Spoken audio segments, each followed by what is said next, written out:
This fresh take on Transformers has a new look, a new director, and zero Megan Fox working a car like it's a stripper pole. Grab some oil, because we're going deep inside Bumblebee.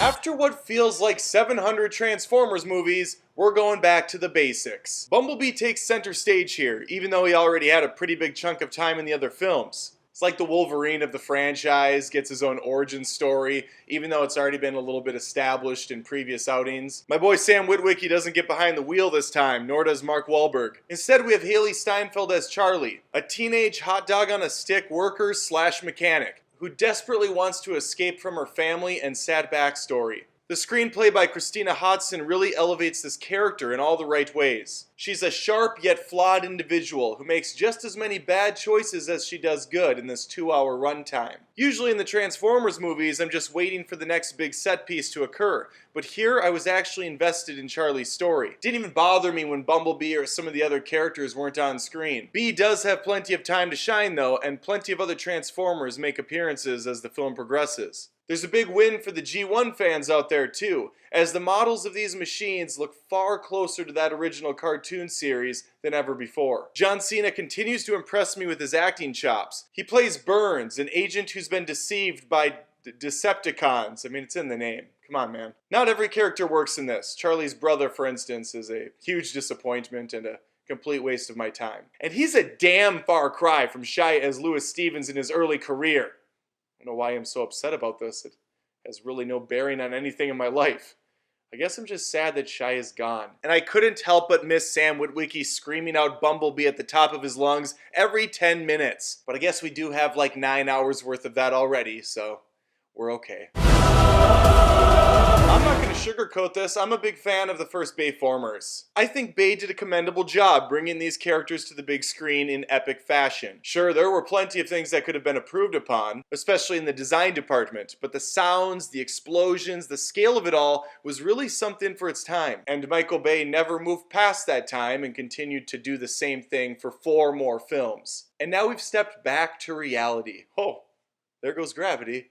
And it's a simpler story. I'm sorry for that weird Eminem reference. Cybertron has fallen, and the Autobots have split off in search of refuge. Bumblebee's been extracted to Earth until further notice from his fearless leader, Optimus Prime. Things go south real fast when a couple of Decepticons wreck shop, killing soldiers and destroying Bee's voice box. And it's real Optimus crime as he had the voice of an angel. He goes into hiding, Charlie discovers him, and together they need to keep each other safe. The comedy worked really well for me here, and I absolutely believed in the friendship Charlie and Bumblebee forged. I found this movie charming, if not a bit sappy at times, but that's alright. The pacing's also terrific, smaller moments being just as enjoyable as the big action set pieces. The side plots, such as the never-ending story-esque diving stuff or the Mean Girl confrontations, don't overstay their welcome, and do have some really funny payoffs in the end. Transformers 1 was a great, bro-tastic Mountain Dew Call of Duty movie.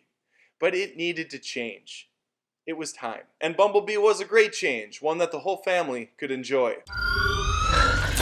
Transformers was criticized pretty heavily right out of the gates, especially when it came to the action. A lot of critics thought it was too close up, you couldn't really tell what was going on, it had this shaky cam effect.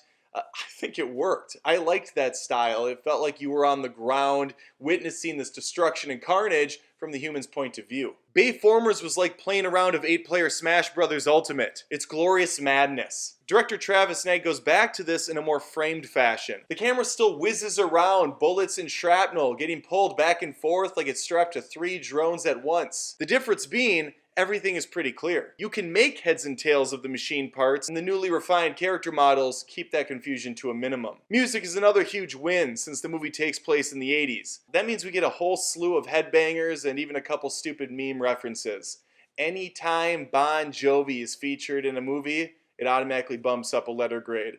And since I don't give grades, that statement means nothing. Linkin Park's inclusions in the earlier films will be missed though. Let's pour one out for Chester and roll out. Bumblebee was a surprisingly enjoyable movie. I was burned out for so long by this franchise, I didn't think it was possible to get anything worth watching again. This was a huge step in the right direction. I think they're more focused and on target than ever before, and it gives me hope now for future movies. An early Cybertron battle proves there is a spectacular Transformers waiting to be made, with vivid colors and an even more rockin' 80s or 90s soundtrack. For now, we have a very nice starter pack, and I'm starting to believe in Optimus and his friends again.